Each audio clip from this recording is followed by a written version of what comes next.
삶이라는 제목으로 함께 은혜 받기를 원합니다. 영광스러운 복음사역자의 삶에 꼭 필요한 것이 무엇이겠습니까? 믿음입니다. 복음사역자는 믿음이 있어야 하고 믿음이 강해야 하고 믿음이 커가야 합니다. 그런데 이 믿음은 마치 근육과 같습니다. 육신의 근육을 강화할 수 있는 것 같이 믿음도 강화시킬 수가 있습니다. 믿음을 강하게 연단시킬 수도 있는가 하면 약화시킬 수도 있습니다. 부정적이고 비판적이어서 늘 마음이 부정적인 사람 옆에만 있으면 믿음은 작아질 수밖에 없습니다. 그러나 강력한 믿음의 사람 옆에 서 있기만 해도 그 힘이 전달됩니다. 복음사역자의 삶이 어떠해야 하는가, 오늘 본문 말씀을 통해서 함께 은혜 받기를 원합니다. 한마디로 예수님을 생각하고 잘 참는 자입니다. 믿음의 대선배 바울을 통해서 우리 디모데 같은 우리들이 어떻게 배울 수 있는지를 오늘 말씀을 통해 깨닫기를 원합니다. 첫째는 복음의 주체가 되는 예수 그리스도를 기억해야 됩니다. 우리 8절 말씀을 같이 한번 읽어보도록 합니다. 시작. 내가 전한 복음대로 다윗의 씨로 죽은 자 가운데서 다시 살아나신 예수 그리스도를 기억하라. 개역 한글판은 내가 전한 복음대로 했는데 나의 복음과 같이라고 말합니다. 바울은 복음을 자기와 동일시했습니다. 복음은 나의 복음이어야 합니다. 바울이 나의 복음이라고 말하는 것처럼 복음은 내게 체질화되어서 다른 사람들에게 전파되어야 됩니다. 복음이 내 삶에 충만하고 흘러넘쳐야 하고 그것을 다른 사람들에게 증거되어야 합니다. 복음이 무엇입니까? 기쁜 소식이죠. 다윗의 씨가 오늘 복음이라고 말하고 있습니다. 다윗의 자손을 통하여 나신 예수 그리스도, 죽은 자 가운데서 다시 살아나신 그리스도, 예수님이 죽으시고 부활하신 사건을 말합니다. 예수님이 우리 죄 때문에 죽으시고 우리를 의롭다함을 얻기 위해 살아나셨습니다. 우리는 이 복음을 통하여 우리의 죄 문제가 해결되어지고 의롭다함을 얻고 영원한 하나님 나라에 들어갈 수 있는 특권을 누리게 되었습니다. 예수님의 죽으심과 예수님의 부활이 나의 사건이 되기를 주의 이름으로 축원합니다. 예수님의 죽으심과 부활이 나의 복음이 되어야 됩니다. 아멘.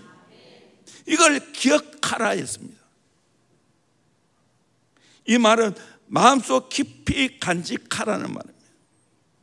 기억해야 할 것이 많이 있지만 예수님이 날 위하여 십자가에 죽으시고 부활하신 이 사건을 내 마음에 꼭 기억하고 간직하고 내게 체질화가 되어져야 됩니다. 예수의 십자가의 죽음이 내 죽음이 되고 예수의 부활이 내 부활이 되어야 됩니다. 체질화가 되어야 됩니다. 나의 복음이 되어야 됩니다. 아멘.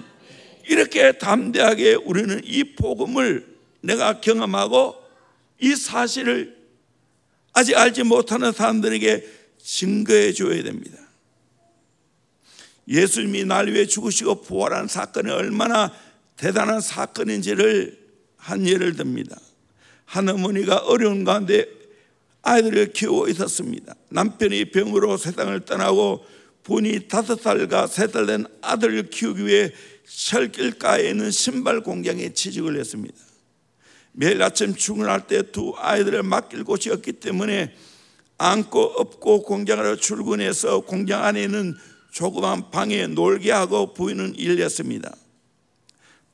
따뜻한 어느 봄날 방 안이 답답하다고 두 아이들이 엄마 몰래 철길로 나갔습니다. 철길에서 조약돌 치기도 하고 가위바위보 놀이도 하고 그런 중에 기차가 달려왔습니다. 누군가 애들이 없다는 소리에 엄마가 뛰어나가 보니 철길에 놀고 있습니다. 쏜살같이 달려가서 두 아들을 철길 밖으로 내어 던지는 순간 기차가 달려들어 엄마를 치고 가버렸습니다. 동네 사람들이 그 엄마의 장례를 치르고 난 후 두 형제는 고아원으로 들어갔습니다.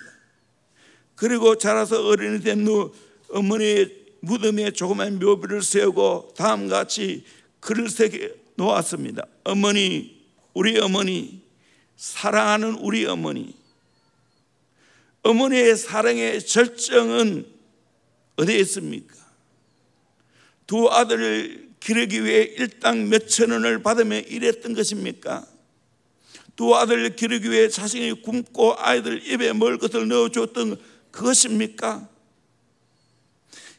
기찻길에 놀고 있던 두 아이의 생명을 건져내고 자신의 생명을 잃어버리는 그 사건이 최고의 사건인 겁니다. 예수님이 우리에게 해주신 여러 가지 사랑이 있죠. 나를 인도해 주시고, 나를 위로해 주시고, 나를 돌봐주시고, 하나님은 나에게 은혜를 주신 거 있지만 가장 큰 은혜는 뭐겠습니까?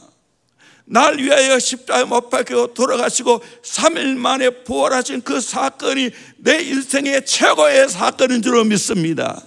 최고의 은혜의 사건인 줄로 믿습니다. 이걸 기억하고 있습니까, 여러분? 이걸 마음에 기억해야 됩니다. 간직해야 됩니다. 그러면 언제 죽어도 천국 갈 수 있습니다. 이 최고의 사건이에요. 이게 복음이에요. 복음 사역자는 철저하게 복음에 대한 확신과 감격과 체험이 있어야 됩니다. 이것이 내 몸에 있습니까?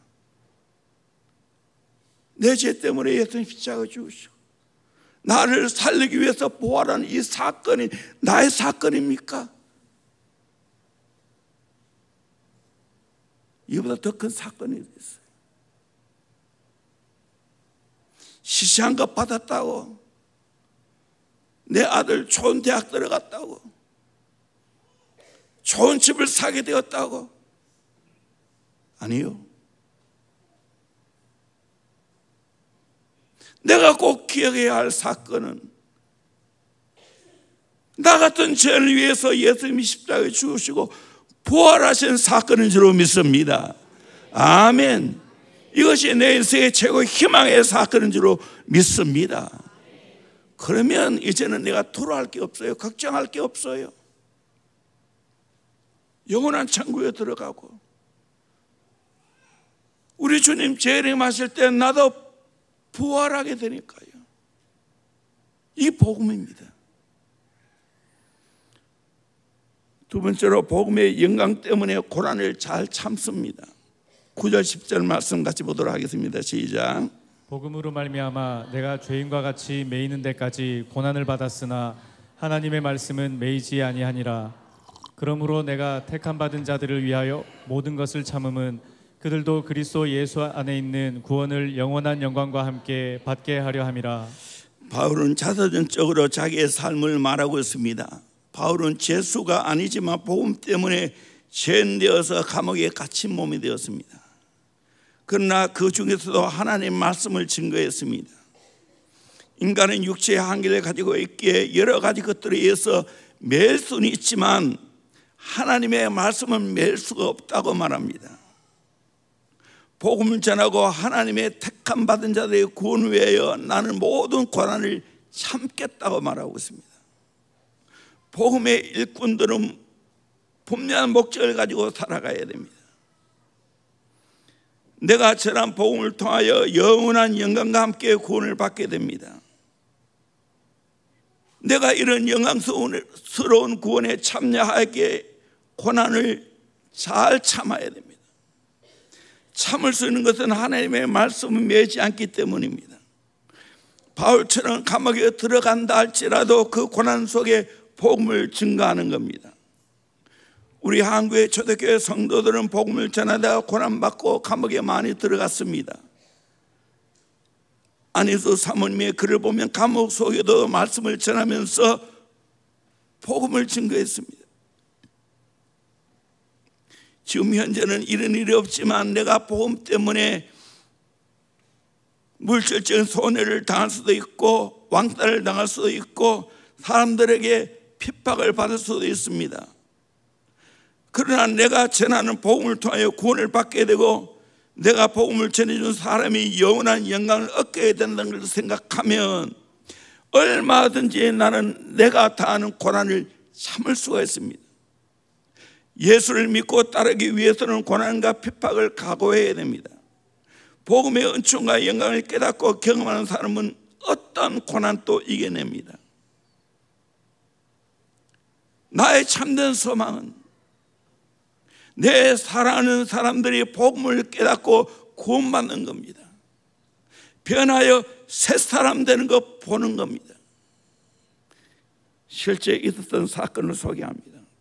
뉴욕 브루클린 테버너클 교회에 짐 신발라 목사님이라고 계십니다. 세계적으로 지금 유명한 목사님입니다. 그는 신학교에 나오지 못한 사람입니다. 그럼에도 불구하고 성령 받고 목회자가 되었습니다. 성령의 인도함을 받으니까 놀라운 하나님의 역사가 임했습니다. 자꾸만 교회가 부흥됩니다.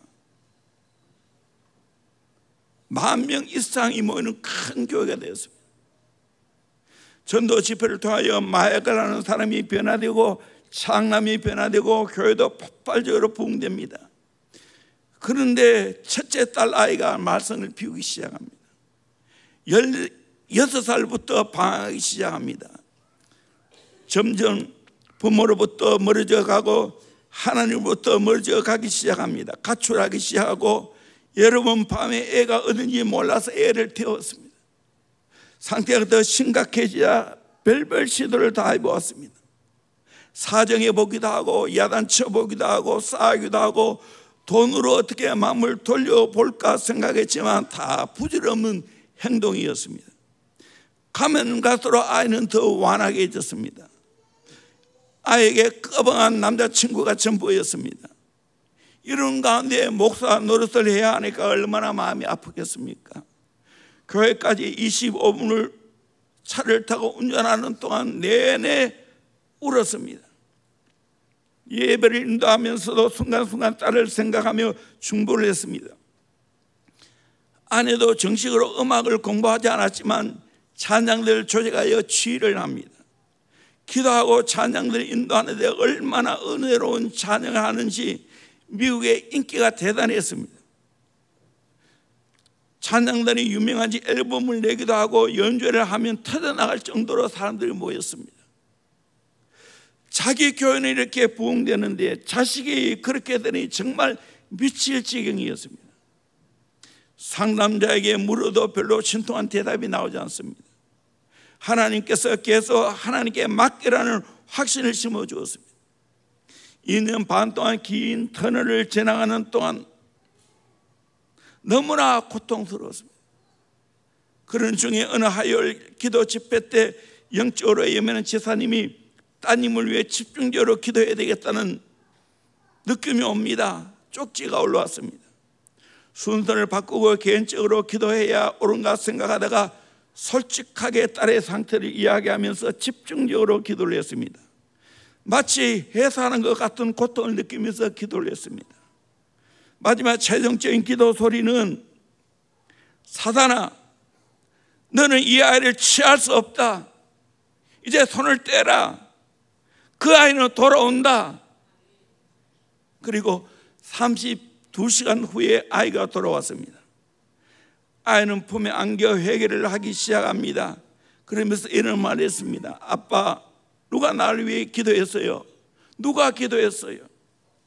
무슨 뜻이냐 하고 물었습니다. 아빠, 화요일 밤에 말이에요.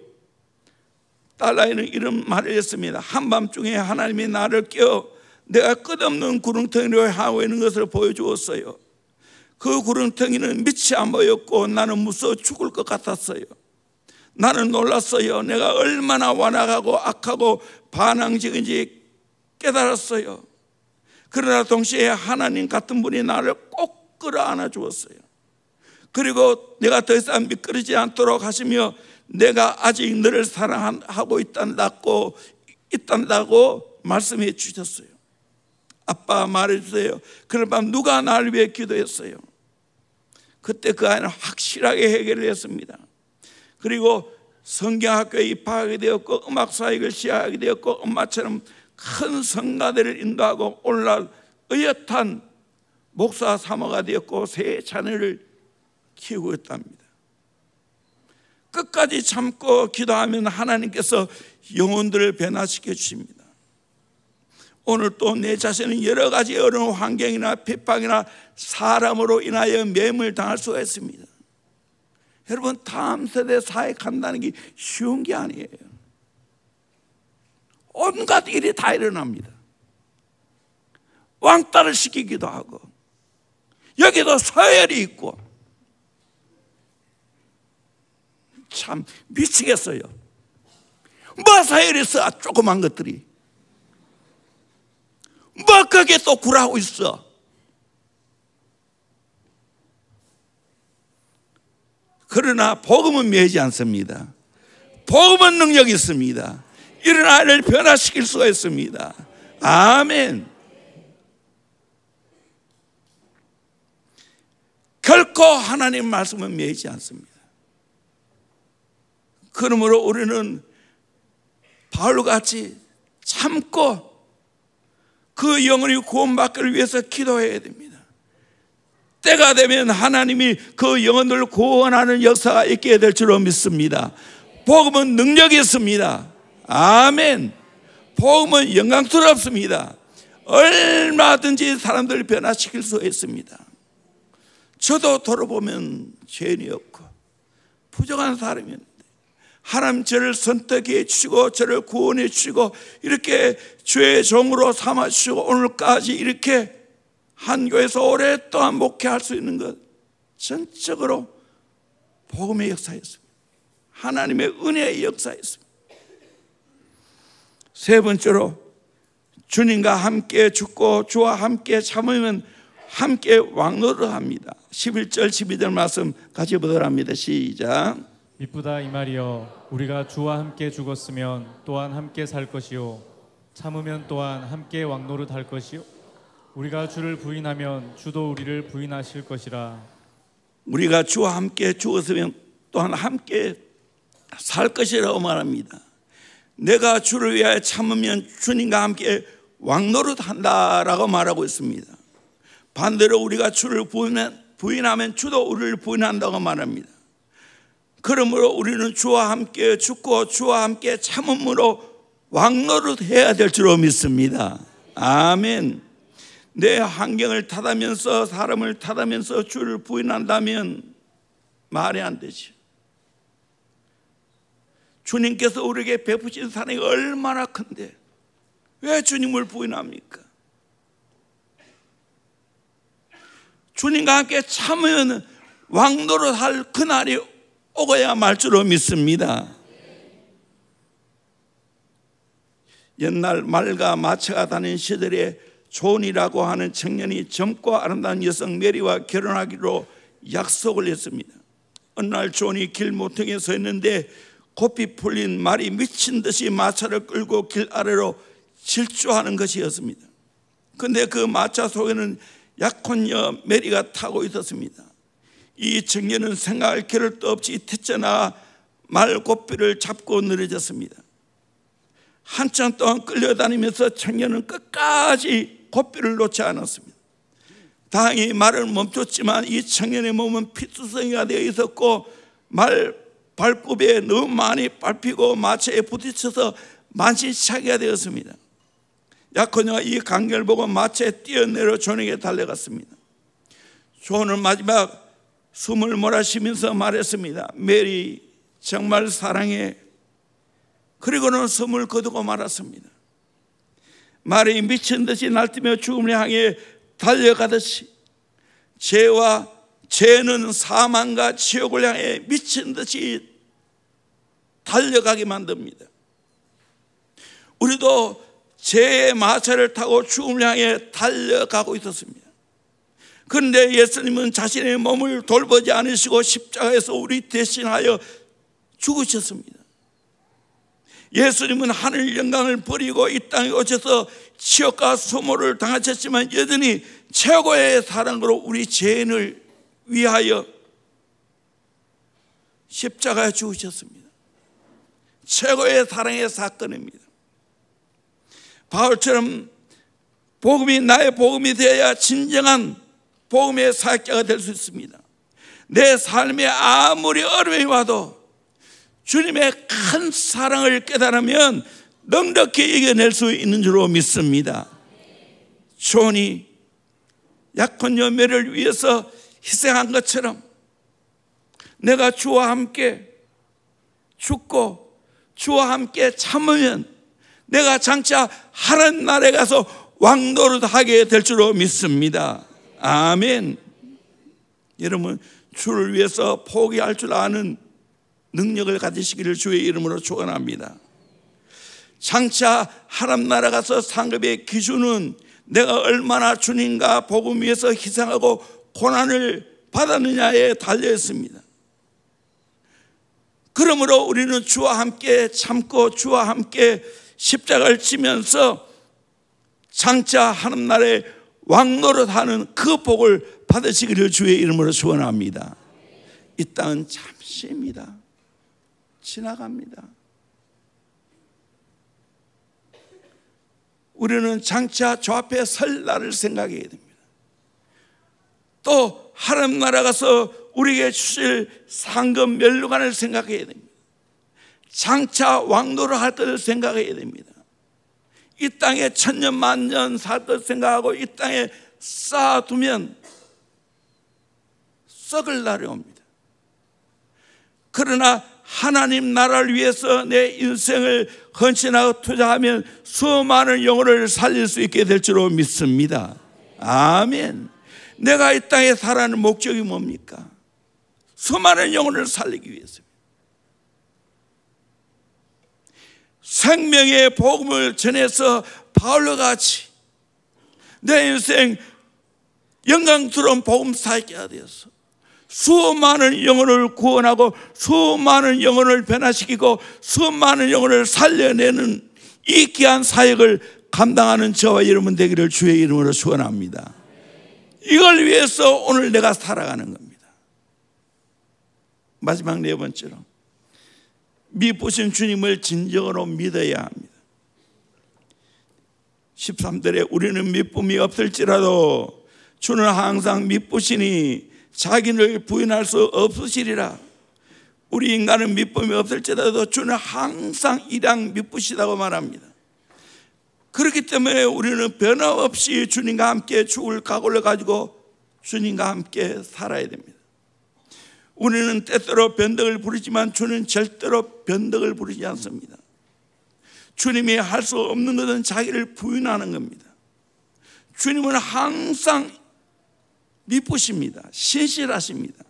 현대인의 성경에 보면 우리는 신실성이 없지만 주님은 언제나 신실하셔서 약속하신 것을 어길 수가 없습니다 라고 말합니다. 그렇기 때문에 우리는 주님의 신실하신 큰 사랑을 생각하면 아무리 힘들고 어려워도 참을 수가 있습니다. 주님의 사랑이 변함이 없는 것처럼 계속해서 나를 받아주시고 나에게 일방적인 사랑을 쏟아붓는 것처럼 이 귀한 사랑을 깨닫고 나도 주님처럼 일양 미쁘고 변함이 없고 신실할 수 있기를 주의 이름으로 축원합니다. 사춘기에 접어든 자녀들은 부모가 학교에 찾아온 것을 싫어한다고 말합니다. 왜 그렇습니까? 부모가 자신의 눈에 만족하게 보이지 않기 때문입니다. 우리도 예수님이 이렇게 외면할 수가 있습니다. 그러나 주님은 일양 미쁘십니다.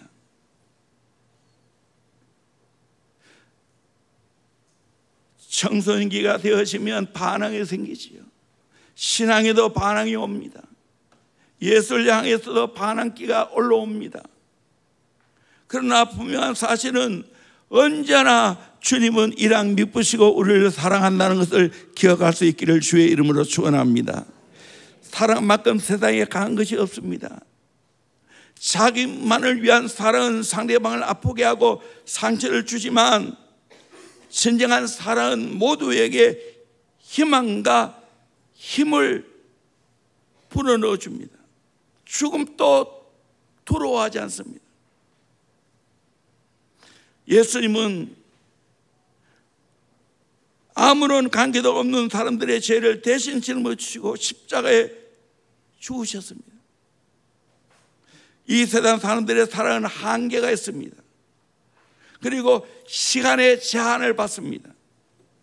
그러나 예수님의 사랑은 한계가 없습니다. 영원한 능력을 가지고 있습니다. 그러므로 예수를 믿는 것이 우리 인생의 최고의 행복인 줄로 믿습니다. 아멘. 고은 목사님의 책에 보면 이런 이야기가 나옵니다. 저녁 식사 초대받아 기산집에 갔습니다. 식탁 위에 깔아놓은 유리사에 사진 한 장이 돋보였습니다. 해가 지는 초등학교 운동장 제사상 위에는 돼지머리, 수박, 참외, 과자, 떡으로 널려있고 야구 방망이, 글러브, 공, 유니폼 한쪽에 객혀 있는데 야구 코치 선생님이 서서 무서운 눈으로 지켜보고 15이 넘는 아이들이 모두 절하고 있는데 그 가운데 한 아이만이 우뚝 서 있습니다. 목사님, 여기 홀로 서 있는 이 아이가 초등학교 5학년에 다니는 제 아들입니다. 우상 앞에 다 절하고 있는데 우리 아이는 절하지 않고 우뚝 서 있어요. 지사님, 사진을 보노라면 밥 안 먹어도 배부르시겠어요? 무엇이 이 아이를 홀로 서 있게 했을까요? 서들퍼른 코치 선생님 무섭지 않았을까요?